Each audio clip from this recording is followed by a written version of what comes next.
Hello and welcome to Ginger Prime. My name is Brian, and in today's video we're diving into the guild-making world of Final Fantasy XIV. I'm going to take you through the steps that I take to go ahead and make lots of gil, whether I want to do that through battle content, crafting, or gathering, and different ways that you can kind of go about making your fortune in this game. If you have any questions, leave them in the comments below. If you're new here, hit that subscribe button, hit that like button, come back and check out our other videos and guides here on the channel. But if you're a returning subscriber, welcome back, Soul Nation. You are a magnificent beast and honestly the most attractive person I've seen in ages. Thanks so much for being here. That's what you get for subscribing. Random compliments just for subscribers only. But now let's go ahead and dive in. We're going to focus in on simple tips, things that you should be checking out each and every day in the game, and you're going to slowly start to see your fortune pile up, whether you want to use this money for a house or you want to use this money to buy one of the new gilded mounts. Any and all are going to be good choices for you. So today we're going to be starting here in Gridania. Now, note that this is going to be related to your grand company. As you level through the game and the story's MSQ, note that you're going to have to pick one of the three grand companies. I ended up picking Adders, you can pick Flames, or the Maelstrom. Either way, you're going to pick a grand company and then you're going to start leveling up that grand company through different quests, fates, and more. At some point, as you rank up with your grand company, you're going to end up unlocking supply and provisioning missions. You'll see this as the first option if you talk to this NPC here. From here, from just leveling your crafters, you have the ability to also turn in various daily rewards for big experience buffs, seals, and more. From a provisioning perspective, you'll see various gathering items here and more, things that tend to show up and obviously reward great progress as you are leveling. As somebody who has got everything leveled, it doesn't necessarily apply to me here. So I want to focus in on expert delivery. It has an option here that says hide gear set items. This is going to want to be turned on. You want to make sure that you have this selected. You could say show all items. You could show hide armory chest items and just show items then in your inventory. I choose to hide gear set items because I have my gear drop into my armory chest and I don't want to end up accidentally giving away anything that I'm currently using. So you can see here I've got one item. What this is tied to is when you run dungeons, when you're playing this game, roll on everything. Need it if you can need it, greet it if you can greet it. If you're letting that gear drop on the floor, you're wasting the opportunity for money. So go ahead and say, select here and say deliver, and you will have delivered a item, and you get, in this case, your grand company currency. In this case, 575 seals. It's going to vary based off the item. Then what you're going to want to do, and again, as you rank up through your grand company, you're going to have different tiers of ranks. This is going to feed you a lot of materials. You can take those drops and turn them into cash. What might you ask? Well, you want to focus mainly on your material and materials tab. Just jump in here, and honestly, if you want to spend some time looking up prices and seeing what's going for the best, that's going to be your time. What I end up doing, just because this is just kind of how I function, I will go ahead and say, yeah, go ahead and give me 99 stacks of smoked bacon, go ahead and give me 25 roasted coffee beans, and that's going to be it. I've just used those seals, and now what I'm going to do is I'm going to go list these items on the markets.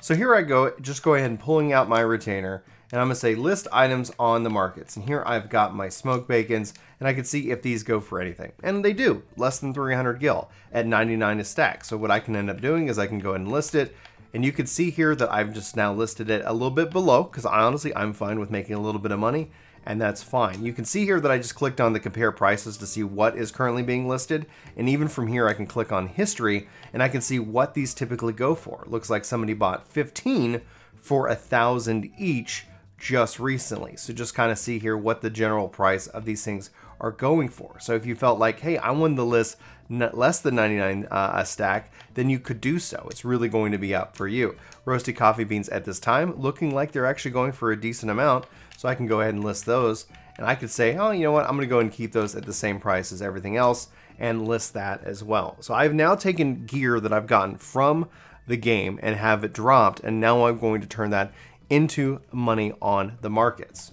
The other thing from here you can go ahead and do is you can see here view adventure report complete. This adventure that I have, I'm going to go ahead and just say confirm and not reassign them just real quick, is a minor. You have the ability to give your ventures, your retainers here, a job, and it's going to be tied to whatever you currently have. This is my miner, level 70, currently can be maxed out at 78 because miner is one of the last gatherers that I have not capped yet. So as I level up, they can level up as well. And when you send them out on ventures, they're going to get more powerful and more powerful. And you can equip them with gear. What's really handy is that if you are a gatherer and you want to go and maximize that gear out, all you do is you just give them your old gear as they level up as well. So you can actually send them out to continually farm up items for you so you don't have to. And that's actually one of the things I do to be a constant source of income for me. I send my retainers out on different tasks. I use those items to then sell on the markets and continue to have an income of gil. But that being said, is to do so, it requires ventures. Ventures can actually be purchased with your Grand Company currency or your Beastman currency for your different tribes. So note that you'll have a good flow of ventures going on in this case. So I'm going to just go ahead and say assign Highland Exploration. It doesn't look like I can do the highest levels yet, so I might, in this case, have to adjust their gear. So I can assign them on a 60 leveling exploration, or I can just go ahead and say mining, and I can pick an item that I want them to go farm for me. So then that way I can continue to easily have items to sell on the market itself. One thing to note that you have to actually go gather various items for yourself before you can let your retainer go out and gather it. So you can see here I can gather the shroud, but for Thanalan Topsoil I'm unable to gather that. So I'm going to go ahead and hit sign. They're going to go out on their merry way, and they'll be back at some point within the hour, and I can send them out again. The longer ones, the leveling ones, end up having them out for 18 hours. So before you log out for the day, be sure to send out your retainers out on longer ventures so that way you can capitalize on their activity while you're offline. Now, as you level up and play the game and get slowly to level cap, you're going to start filling up on a currency called tomestones. You can always check your currencies here in the currency tab. And right now you can see I have 140 tomes of poetics and some tomes of allegory. Now, what you can do here, like here in Idleshire, or you can do it at Rawgrosh Reach, or even in Yulmore, you can go talk to the various representatives where you used to get gear, or if you're still gathering gear from various poems, which in this case you can do. You can actually have various items that you can fill and drop. So you can see here, not only do they have materia, but you also have multiple items both in normal and high quality. You can take, again, these items, buy them, and then list them on the market. So just by playing the game, it's going to feed you the currency, and you are capped at 2,000 tomes. Not a weekly cap, just a overall total cap. So if you find yourself especially hovering or sitting at 2,000 tomes, go buy some items. It doesn't really matter. If you want to really maximize your guild to poetics bonus, obviously you're going to go spend some time looking up prices, and prices are going to vary by market demand. So I recommend just finding something that you're great at, like listing. If you feel like it works well for you, you're getting a good return, and list that, especially if it's moving fast. So now let's dive into kind of the final tip. This is going to be focusing in on guild leaves. I'm going to show you one specific leave, and with the thanks of Picus, who posted this over on Reddit, I'm going to show it to you right now. You can actually utilize this to make over 1.8 million within just using your leave quests. And we're going to go into detail for that. So I'll come back to this here in just a quick second. But what is a leave? If you might not be utilizing this, you will need to start using these probably to level first and foremost. But if you have a level and level 80, you're going to be ready to rock and roll in terms of crafting. Now, leave allowances, they fill up over time, and they cap out at 100. So especially if you're sitting on 100 leaves and you want to make a lot of money, this is something that you can easily do to turn those leaves into cold hard gil in this case. So first and foremost, you can see here that I've already got it turned in. For this specific leave, I'm going to be focusing on coffee biscuits. I actually have some high quality. High quality is going to get you double the return. Now, this specific leave actually lets me do it in multiple times. So this is not only giving me gil, but it's also giving me, in this case, fire crystals, and those items will rotate in and out. So you're going to actually end up benefiting from more from that. So if I just do a normal turn in, you can see here I just get the base amount. In this case, anywhere from like probably like 3,000 to 6,000 per turn in is going to end up generating a lot of money for me. And I've already done this, and I made a ton of it just burning through my leaves. So if you got a little time, you want to sit down and do this, you can.